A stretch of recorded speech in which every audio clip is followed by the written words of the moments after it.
बहुत ही आदर और सम्मान के लोग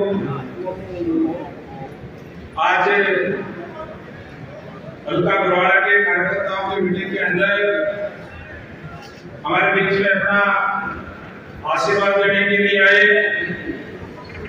हमें अपना मार्गदर्शन देने के लिए आए। जो हमारे साथ रहते राजस्थान प्रदेश में कई बार मंत्री रहे, नेता प्रतिपक्ष रहे, भारतीय जनता पार्टी के बहुत ही वरिष्ठ नेता राजेंद्र राठौड़ जी हमेशा आपके बीच में रहने वाले, आप सबके दुखों के साथी, भारतीय जनता पार्टी प्रदेश के महामंत्री आदरणीय सुरेंद्र पुनिया जी, पार्टी कला बोर्ड के चेयरमैन आदरणीय ईश्वर माधवाल जी, हरियाणा सरकार में चेयरमैन आदरणीय नरेश जांगड़ा जी, पार्टी के बहुत ही वरिष्ठ नेता जिनका मार्गदर्शन हमेशा ही हमें मिलता है, आदरणीय श्रीनिवास गोयल जी, रिटायर्ड आईपीएस आदरणीय डॉक्टर भारती जी, रिटायर्ड आईएएस आदरणीय रविंद्र नायक जी, हमारे तीनों मंडलों के अध्यक्ष आदरणीय महेश शर्मा जी, नरेश ग्रेवाल जी, रविंद्र जागलान जी, पार्टी के बहुत ही वरिष्ठ नेता आदरणीय नीश गोयल जी, आदरणीय पवन शर्मा जी, आदरणीय प्रवीण सैनी जी, आदरणीय श्री रवि नायर जी, आदरणीय श्री संजीव रेड्डी जी, देवेंद्र शर्मा जी, हरियाणा सरकार में पूर्व चेयरमैन सतवीर वर्मा जी, शमशेर पगार जी, अनिल मेहरी जी, रविंद्र सैनी जी, नगर पार्षद परिषद के पूर्व चेयरमैन पंकज बादल जी, आदरणीय सुखबीर सैनी जी, वाइस चेयरमैन तारक नलवा जी, रामचंद्र जी, श्री महेंद्र जी, सीमा शर्मा जी, सज्जन गर्ग जी, रामस्वरूप जी और यहाँ उपस्थित बरवाड़ा हल्का के गांव से और शहर के वार्ड से आए हुए सभी सरपंच साहिबान, एमसी साहिबान, सभी मेरे सम्मानित बुजुर्गों, भगवान दोस्तों, माता शक्ति माताओं बहनों, पत्रकार एवं छायाकार साथियों, मैं सबसे पहले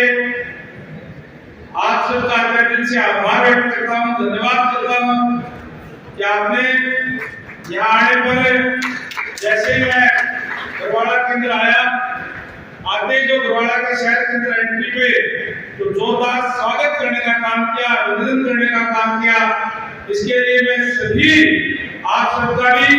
और तमाम शहरवासियों का अपने दिल से आभार व्यक्त करता हूँ, धन्यवाद देता हूँ। साथियों, चुनाव की तारीख तय हो गई है और इस चुनाव के अंदर आपके बीच में शीर्ष नेतृत्व में का मुद्दे करके भेजा है। मैं हमारे शीर्ष नेतृत्व का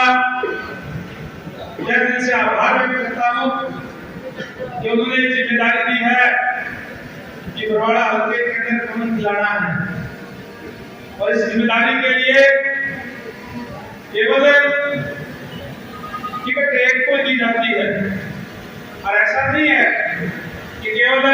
टिकट मुझे दी गई है तो केवल मैं जीत सकता हूँ। हमारा हर एक कार्यकर्ता यहाँ कमल खिलाने में सक्षम है क्योंकि हमारा संगठन बहुत मजबूत है और हमारे बहुत से साथी जो यहाँ से टिकट के दावेदार भी हैं, एक आपको चूंकि दे दी गई है और ऐसा भारतीय जनता पार्टी में हो सकता है कि आपके बीच में सुरेंद्र पुनिया जी लगातार यहाँ से चुनाव जिन्होंने लड़ा हमेशा आपके बीच में रहते हैं और इन्होंने स्वयं आकर के आपसे अपील करने का काम भी किया है और मुझे ये कहा कि धन्यवाद जी आप आ जाओ, चिंता मत करो, हम तमाम कार्यकर्ता साथी मिलकर के कंधे से कंधा मिला करके आपके साथ चलेंगे और सभी जितने भी हमारे बीच में जो चाहे वो पार्टी थे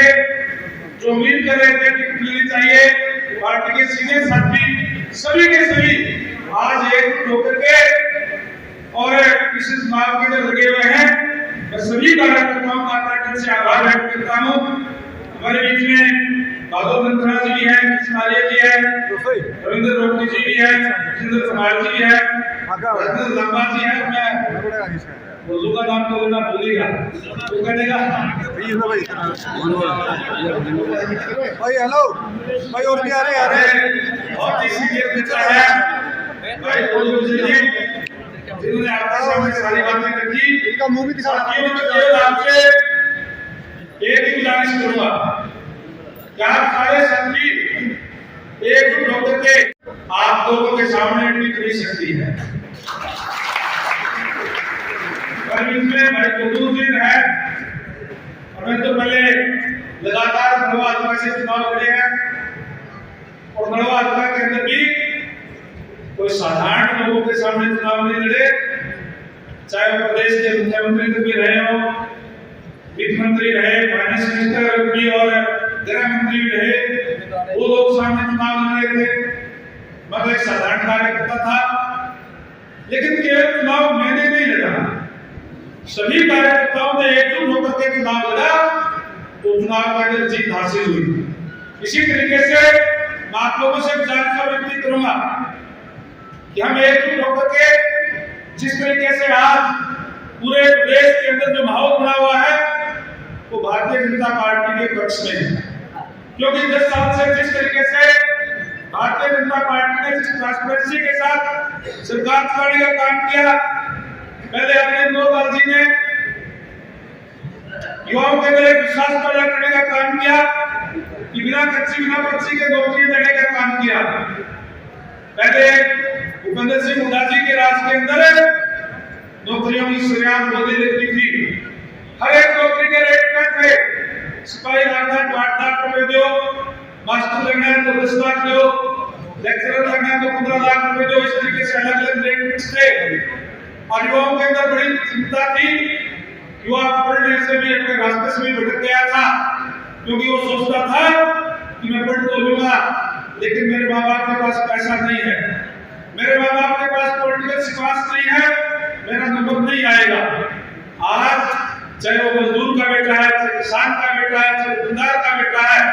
अगर वो पढ़ाई के अंदर इंटेलिजेंट है तो उसका नंबर आ रहा है, किसी के पास जाने की जरूरत नहीं है। इसी तरीके से हरियाणा में एक का नारा लेकर के समान विकास कराने का काम किया, जहां भूपेंद्र सिंह हुड्डा जी के राज में रोहतक से बाहर कहीं कोई विकास दिखाई नहीं देता था, आज समान विकास कराने का काम हमारी सरकार ने करने का काम किया है। हमारे वर्तमान मुख्यमंत्री आदरणीय नायब सिंह जी, जिनको बहुत कम समय मिला, क्योंकि मुख्यमंत्री बनते ही आचार संहिता लग गई, आचार संहिता के बाद केवल 2 महीने का टाइम मिला और उन 2 महीनों के टाइम के अंदर ऐतिहासिक फैसले लेने का काम किया, जिससे आज रतन तक उसका लाभ पहुंच रहा है।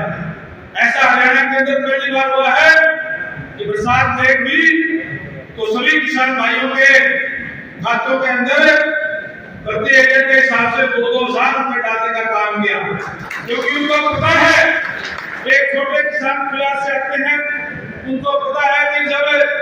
बरसात लेट हुई है तो किसान का खर्चा बढ़ गया। चाहे हमारे जो बच्चे कर्मचारी थे जिनके साथ भूपेंद्र सिंह हुड्डा जी के राज में बहुत अन्याय होता था, जिनको कॉन्ट्रैक्ट बेच के बोलते थे और उनको डीसी रेट के रूप में 12-13 हजार रुपए मिलते थे, 3-4 हजार रुपए बिचौलिए खा जाते थे और केवल उनको 8-9 हजार रुपए कैश जमा दिए जाते थे। उसको दूर करके एचसीआर की व्यवस्था जाकर के सीधे खाते के अंदर तनख्वाह आती है और उनको जॉब सिक्योरिटी देने का काम भी किया है कि उनको 5 साल तक हजार नहीं मिलेगा, 8 साल के वेतन के अंदर भी वृद्धि होगी। इसी तरीके से हर वर्ग की मांग को ध्यान रखते हुए विशेषकर वहाँ जो बैकवर्ड क्लास के साथी थे उनकी मांग थी कि क्रिमिनल की आय सीमा सेंटर की तरफ में 8 लाख होना चाहिए। उनकी मांग को मानते हुए क्रिमिनल की आय सीमा भी 8 लाख रुपए करने का काम किया। और जब भूपेंद्र सिंह हुड्डा जी के राज में, कांग्रेस के राज में खासकर जो एससी के बीसी के जो कमजोर वर्गों के लोग हैं उन बच्चों के साथ अन्याय होता था क्योंकि उनके पास ना पैसा होता था ना पॉलिटिकल सुविधा होती थी, इसलिए कोई भी वैकेंसी निकलती थी तो मान लो 50 वैकेंसी निकली है तो 25-30 लेकर के नीचे एक लाइन लिख देते थे कि योग्य उम्मीदवार ना मिलने के कारण ये पद रिक्त छोड़ जाते हैं, बैकलॉग छोड़ दिया जाता था। माननीय मुख्यमंत्री नायब सैनी जी ने घोषणा की कि 2 समय में न्याय हुआ उसकी भी भरपाई करने का काम करेंगे, बैकलॉग को भी पूरा करने का काम करेंगे। बहुत बड़ी घोषणा हमारे मित्र करने का काम किया है, हर वर्ग को न्याय देने की आश्वासन दिलाने का काम किया है, लेकिन देने का काम कर रहे हैं। इसलिए साथियों मैं आपसे बात करूंगा कि कांग्रेस के लोग आपके बीच में आएंगे, तरह तरह की बात आपके बीच में करेंगे और वो कहते हैं कि हमें हिसाब लेने का काम करें। हमारा हिसाब तो खुली किताब है, पूरे हरियाणा प्रदेश का समान विकास करने का काम किया, युवाओं के साथ न्याय करने का काम किया। हरियाणा प्रदेश एक ऐसा प्रदेश है जिसके अंदर सारी की सारी फसलें एमएसपी पे खरीदी जा रही है, वो कोई भी प्रदेश ऐसा नहीं कि हमारे साथ पंजाब है, चाहे राजस्थान है, चाहे दूसरे स्टेट है, केवल हरियाणा प्रदेश के अंदर खरीदी जा रही है। और आज हर जिला हाईवे के साथ जोड़ दिया गया है।